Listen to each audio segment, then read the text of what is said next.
Good morning, everyone. My name is Vaughn McCoy. I'm the business administrator for the city of Paterson. Welcome to Paterson City Hall. We have a wonderful program and announcement for today.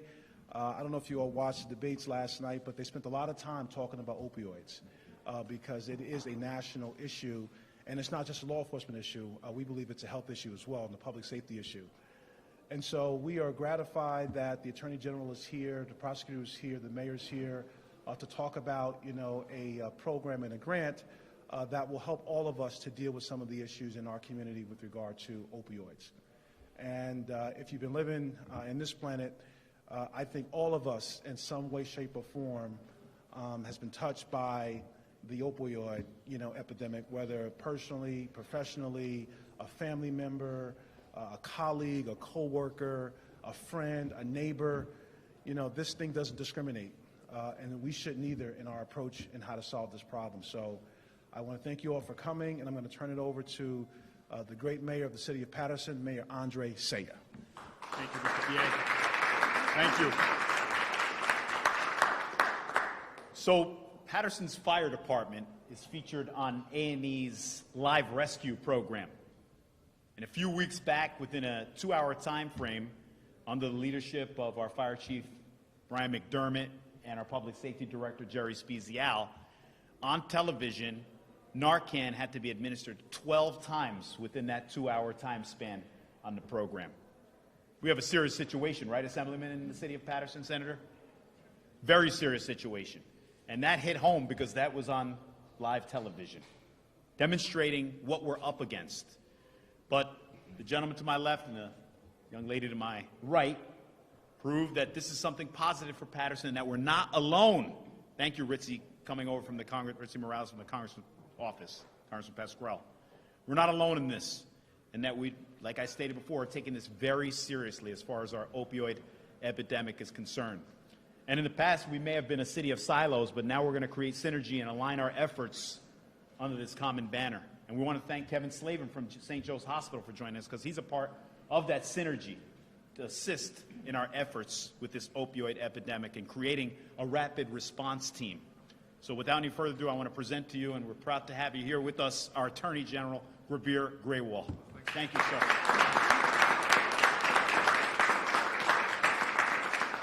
Thank you, Mayor, and good morning, everyone.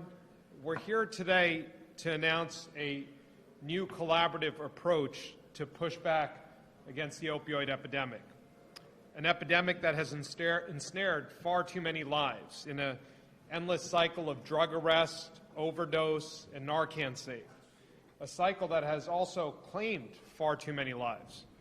Over the last 2 decades in this country, we've lost 400,000 individuals to opioid overdoses, fatal opioid overdoses.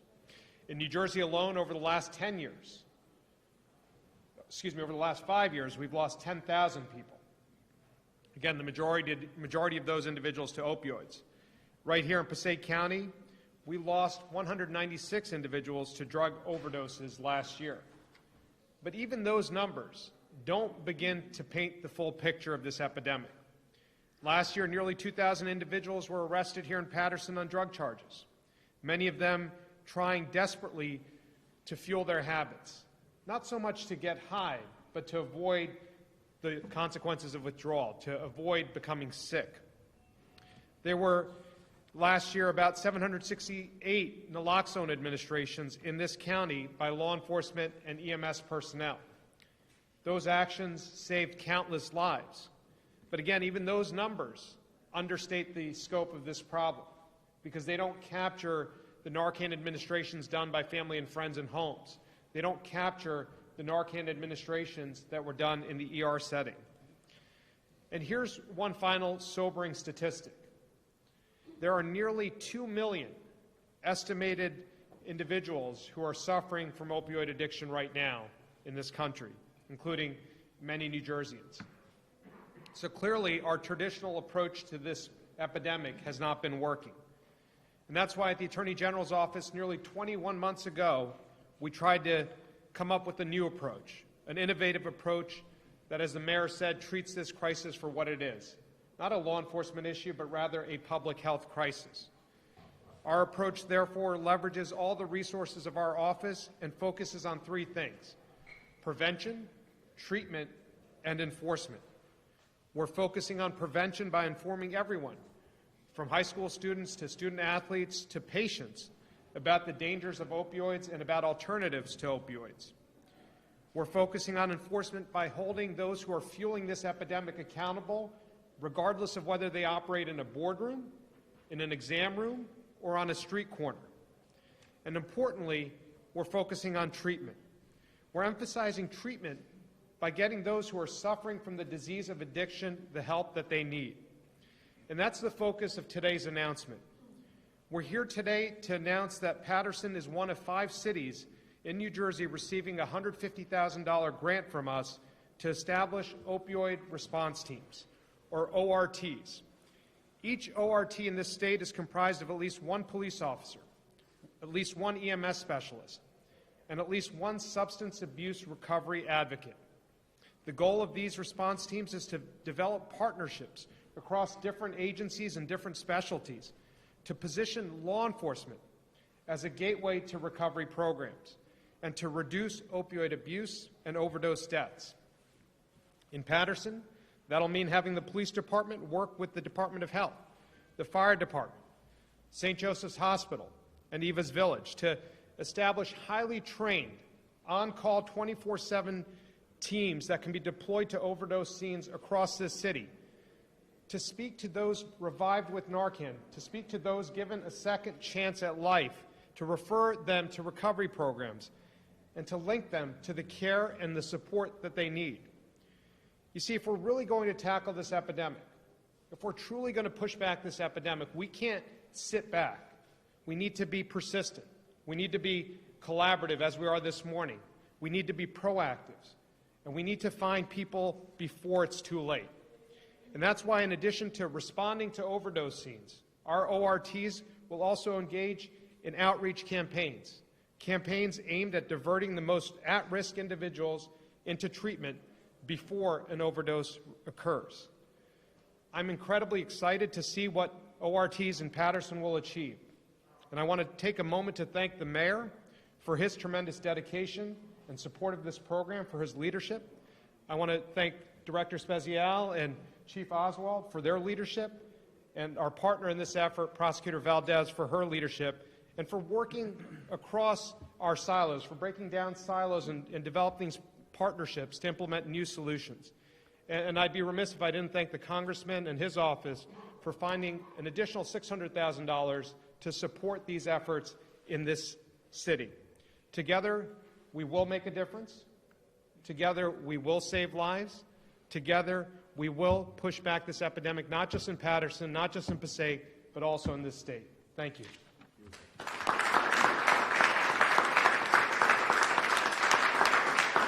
And General Grewal, we appreciate your leadership. As a matter of fact, you are absolutely right. This is a total team effort, and we have experts, we have professionals here that have been laboring in the vineyard for quite some time. And I can tell you, we recently hired in August a Chief Innovation Officer. And his first day when he arrived at 7:45, the first meeting we had was to discuss our homelessness situation and the opioid epidemic. And it was with our fire chief, our public safety director, we pooled together, and our human services director as well. So we are going to launch an initiative known as HOPE, Homelessness Opioid Emergency Initiative. And this is a part of that, because this is something we certainly have to address. We've lost too many lives, right, Benji? Too many. And so in a concerted effort, we're saying that we're taking this seriously and there are no more silos. Having said that, I want to turn it over to our Passaic County Prosecutor, Camelia Valdez.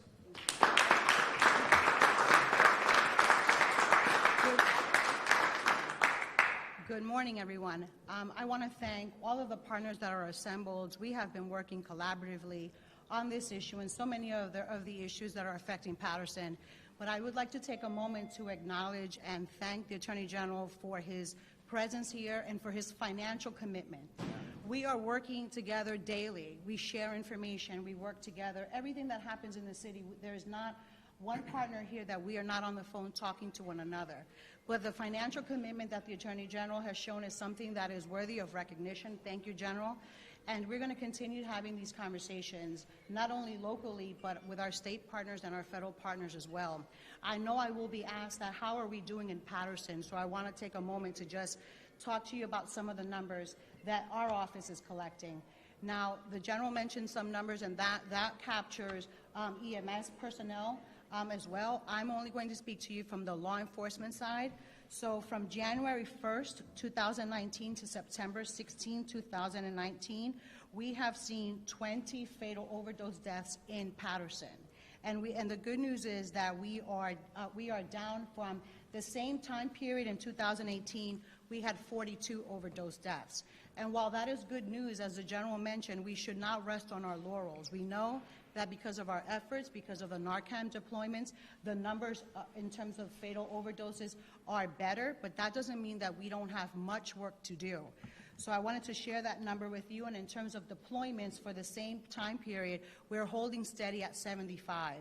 We're very conscious of the fact that we still have a couple of months left in this year, and we're going to continue our efforts to hold these numbers back and hold them fast at where we are. We thank you for understanding all of our work that we're all doing. St. Joe's is certainly a partner with us, as is Eva's Village. We're not only talking about arrest, but we're talking about treatment. And so I am certainly excited to be part of that new conversation that we're having. So it's not just arrest, because we can't do it alone. Thank you. And Madam Prosecutor, we appreciate your leadership as well. Hopefully within 1 year, those numbers will continue to decline. But clearly, we've stated our goals. This is a collaborative effort, and this is a fight we have to win. There are no other options. So at this time, I want to open the floor for any questions. I have a question. Sure. Public Safety Director. Sure. I saw you sent out an email. I know you do these often, but you sent out, I think it was Monday this week, about a crime detail that you sent your police officers out on this past weekend. Yes. And it was just for Friday, Saturday, Sunday. And I don't know if this is typical or not, but I looked at it, and it's a clear day. And I was shocked because it said just in those 3 days, you guys recovered, I think it was like almost 1,000 glassines of heroin and almost 1,000 grams, or over 1,000 grams of other drugs. Is that a typical weekend in Paterson? No, that is not a typical weekend. What we are doing is the uptick in violence. We have developed a strategy, and we also have, last night we had more police officers. I'm not going to give up our strategy, but this is continuing every day. We have the support of the New Jersey State Police. We have the support of the county prosecutor. We have the support of the county sheriff's office, and we have our officers that are out there saturating the city. So this is not just done on the weekend. The weekend was just a larger scale operation, but our narcotics, the chief has coordinated many efforts with all of our law enforcement partners, federal, state, and county. What I meant was, like, when you send your officers out on a detail, you know, you're targeting these things, were you expecting to get 1,000 glassines of heroin back? You know, we usually expect to get something. We have narcotics officers out there.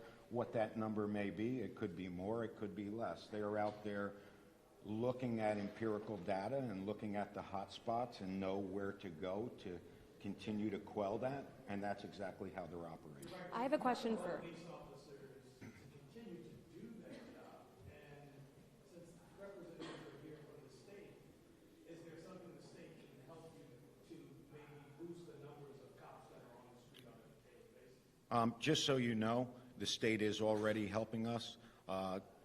The chief has coordinated these efforts with our state police counterparts, so they will be here. The sheriff has coordinated with us. He will be here with his personnel. The Paterson Police Department is utilizing additional personnel. So we have personnel to be out there in the streets, and it's just a matter of how we are scheduling them to make sure that those resources are out there. The prosecutor has given us personnel. We have the personnel. We have the technology. We're out there doing what we need to do to combat the violence and go after the drugs. If you want me to, I will never have the optimum number of cops unless you give me thousands. So honestly, we have the amount of police officers that we need to fight crime in this city right now, and with our federal, state, and local counterparts, we are able to do that successfully. Mayor, just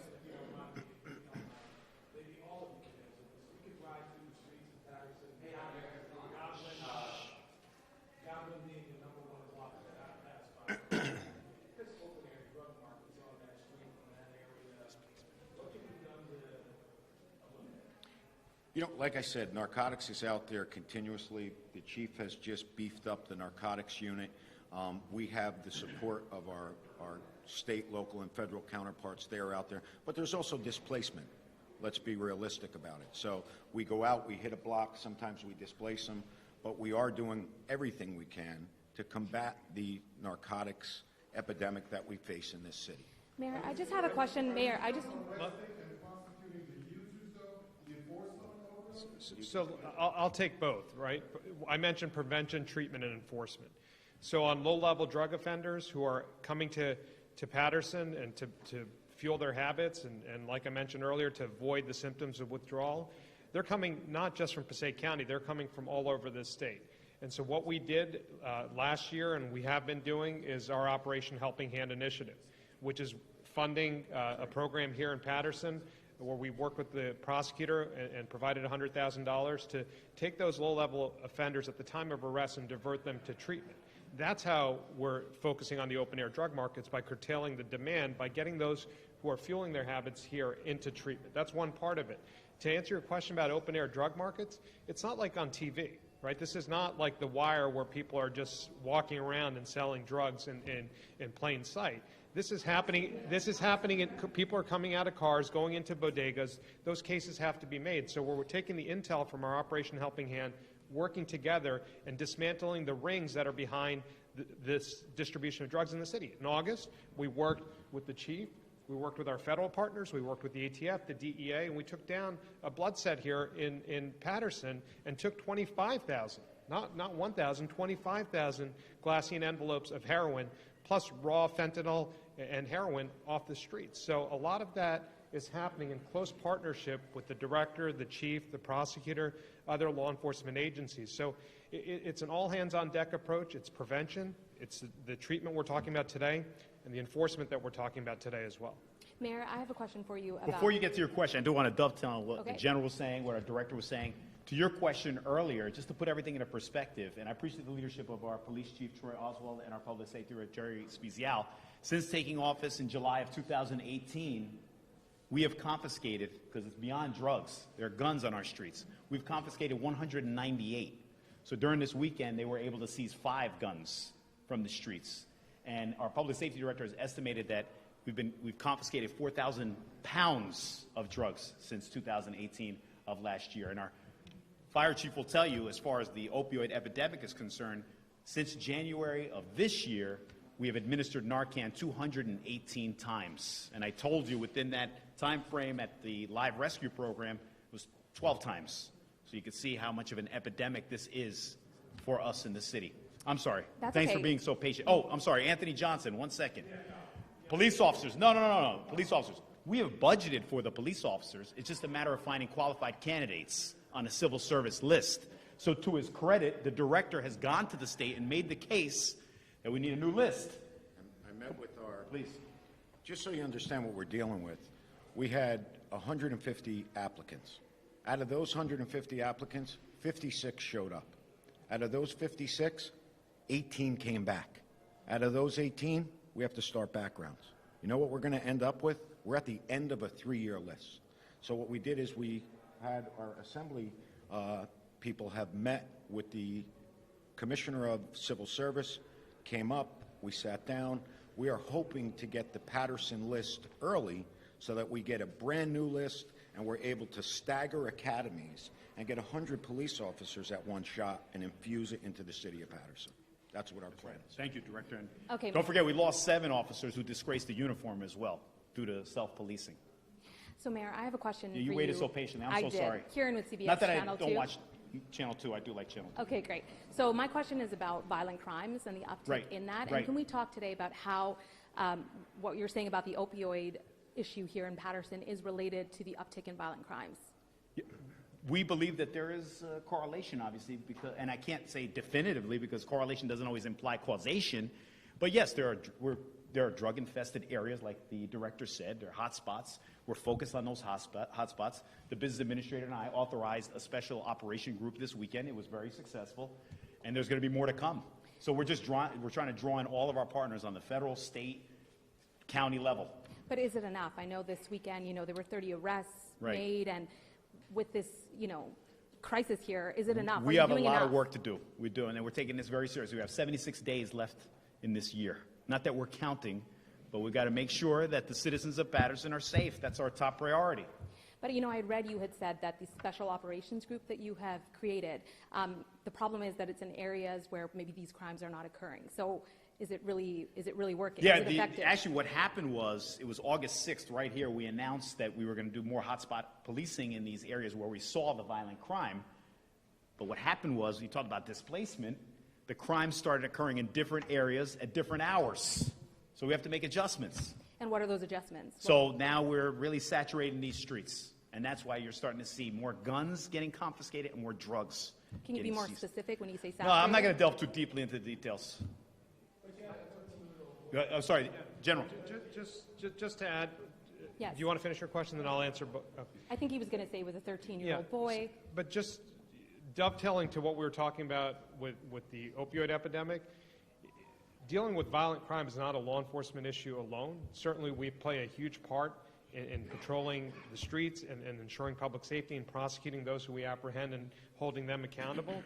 The same approach that I talked about, prevention, treatment, and enforcement, a public health approach, is the approach that we need to apply to gun violence as well. So we put out money, notice of available funds for hospitals to start hospital-based violence interruption programs, because we know someone who comes in with a gunshot wound is likely to retaliate and maybe victimize somebody else or maybe be the next fatality. So we have to have a whole of government approach, a whole collaborative approach to gun violence, the same way we're here today talking about public health issues such as the opioid crisis. And we put out, I believe, $20 million for hospitals to apply for these types of programs. We've also put out tens of millions of dollars for community-based violence interruption programs where folks in the community can help us put kids into a different track, to give them coping mechanisms so they don't resort to violence. So it's an all-hands-on-deck approach that requires law enforcement to go outside their comfort zones, as we have been doing, to partner with hospitals, to partner with community stakeholders, and to make sure we get to the root causes of the violence as well. But Attorney General, on Monday night you had 3 14-year-olds that were shot. You had a 13-year-old that was killed a few weeks ago. Is it working? Is it enough? Is the group, the Special Operations Group, enough if you just had 3 14-year-olds that were shot on Monday night? What I'm saying is that we need to rethink the way we're attacking this issue, and that's why, in addition to what these brave men and women are doing here in Paterson on the streets to respond to those incidents, to investigate them and hold people accountable, we need to get to the root causes, which is what we're doing as well, is to get to those 13 or 14 or 15-year-olds who might be engaged in this type of conduct or might have access to weapons, to give them a different path. And that's going to require hospitals to work with us. It's going to require programs like Ceasefire here in Paterson. It's going to require the clergy and everyone to come together to figure out how we're going to disrupt cycles of violence. And, we just had an incredible meeting last week with the State Chiefs Association on adverse childhood experiences. Hurt people hurt people. That's right. Hurt people hurt people. And so we need to get to those individuals who are hurting before they hurt people. And that's part of our approach. Last question, Attorney General. Have you seen a link, I know the mayor touched on this, between opioids and violent crime? And Certainly. can you be a little bit more specific? Certainly. A lot of violence that we're seeing in our major cities is violence linked to the drug trade, and it's violence linked over drug territories, and certainly it is part of it. Anthony, sorry, I know you've been waiting patiently. Hold on. So we can't police all our problems away. We got to, we got to fix families, because these are youngsters here, and they're being attracted. Some youngsters here, they're getting attracted to certain lifestyle.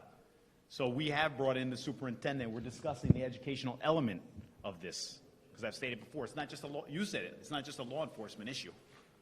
Anthony, I'm sorry. You've been patient.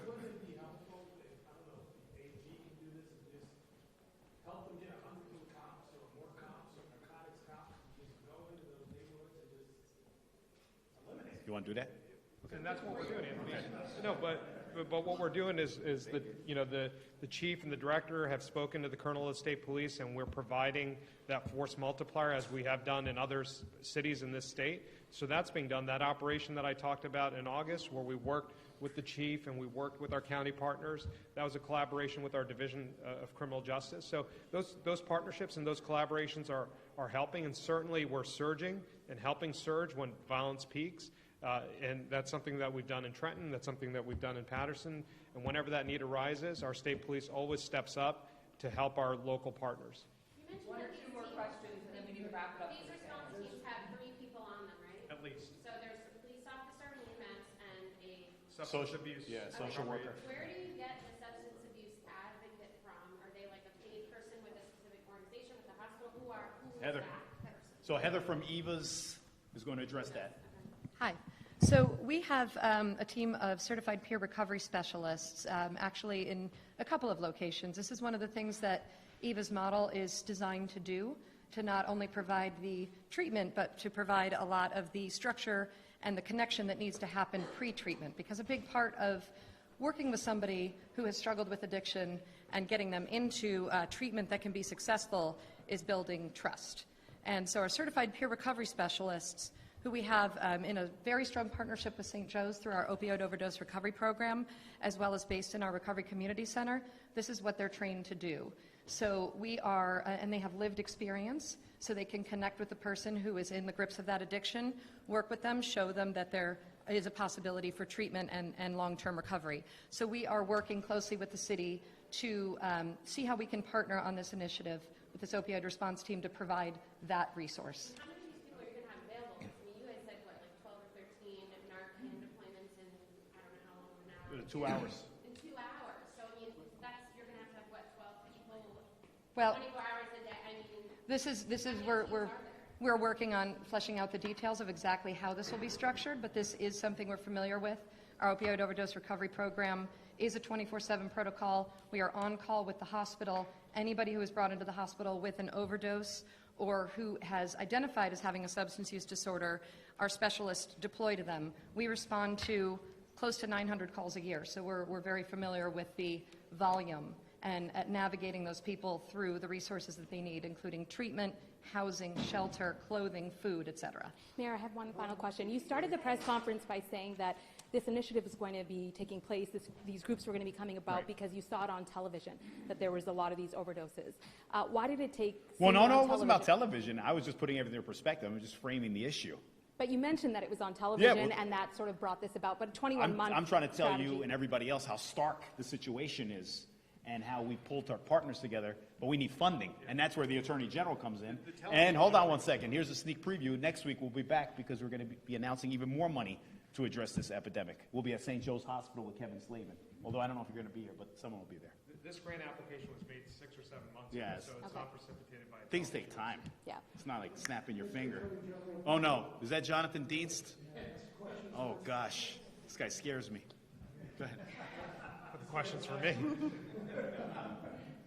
Attorney General, you talked about holding people accountable. I'd like to change topics for a moment.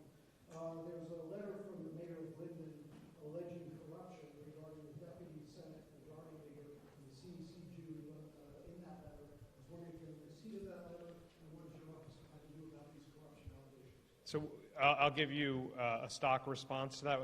We don't comment on investigations, so we don't confirm or deny the existence of investigations, period. Are you receiving the letters? I am going to give you the same answer. We don't confirm or deny investigations. Thanks. So there have been numerous allegations of corruption for the last 2 years out of Warrensburg, New Jersey. Right. What is your office doing about the numerous examples, including allegations of retaliation against whistleblowers in that community? Same answer, Jonathan, but let me expand on that answer a little bit. If I have one regret about last year, it's not standing up our Office of Public Integrity and Accountability earlier in my administration. We stood that up in the fall, and the purpose for standing that up was to give the public confidence again in government across the state, local, county, and state government. And so what we provided through our OPIA, our Office of Public Integrity and Accountability, is a framework for individuals, whether they're whistleblowers or complainants from across our state, to report crimes and to know that they're going to be investigated by an independent body in this state, and that body remains available to anyone who cares to report malfeasance at any level of government to our office. And so we take allegations seriously, but what I can't do is comment on specific investigations or confirm or deny the existence of those investigations. Talk about an independent body. Mayor Sayegh is a very powerful Democrat in the state, the deputy Senate majority leader, and a very powerful Democrat in the state. You are appointed by a Democratic governor. Is your office independent and capable of investigating these matters, or is this something the FBI is? So again, without talking about specific matters, which I'm not going to confirm or deny the existence of any investigation, my point in laying out what we've established in the Office of Public Integrity and Accountability is, in fact, is the fact that there is an independent body in the state to investigate these types of allegations. Again, not talking about a specific case, but general allegations of malfeasance or public corruption. And while I am appointed by the governor, I'm constitutionally independent. I think that should give anyone in the state who wishes to report criminal activity involving public officials the confidence to know that we will run out each and every allegation and follow the evidence wherever it leads, regardless to whomever it leads. Mike, do you have one question? Separate topic, sort of. In Newark, there was an oil spill that lasted 3 miles, apparently causing some chaos for the Morgan community. Brian Thompson wants to know, is your environmental crime squad part of that investigation out to try to... I heard that news on the way here, so I have not had an opportunity to follow up with our office, and we'll follow up with Brian or you offline to give you more information. Thank you. We have one last question right here. There's reports that some of the top drug distributors in this country are reaching a settlement with some of these states. Is New Jersey part of that? We're talking about $18 billion. McKesson, AmerisourceBergen, and Heartland Health. So again, there are negotiations that have been going on in Ohio through the multi-state litigation that's been happening out there. We've been involved and our parties to those negotiations. I can't share with you the specifics of those conversations. We have sued a number of manufacturers on behalf of this state for fueling the crisis that we're talking about today. And as I said before, with respect to the Purdue settlement, quote unquote, that's out there, and that's one I'll speak about because some of those details are out there. We are not comfortable with any settlement, whether it's with a manufacturer or a distributor, that does not sufficiently hold those wrongdoers accountable, that does not hit them in their pocketbook and disgorge those ill-gotten gains. We're not comfortable with any settlement that does not fuel treatment options like the ones we're here discussing. So, you know, the director had a long tenure with the DEA. The prosecutor and I were federal prosecutors. When we went after drug dealers who operate on street corners, we went after their cars, we went after their houses, we disgorged their ill-gotten gains, and the Sackler should be no different than those street drug dealers and treated no differently. And so that's what we owe to the people in New Jersey who are suffering from this, and that's what we're going to do to hold everyone accountable who's fueled this epidemic. So the Purdue settlement not in your life?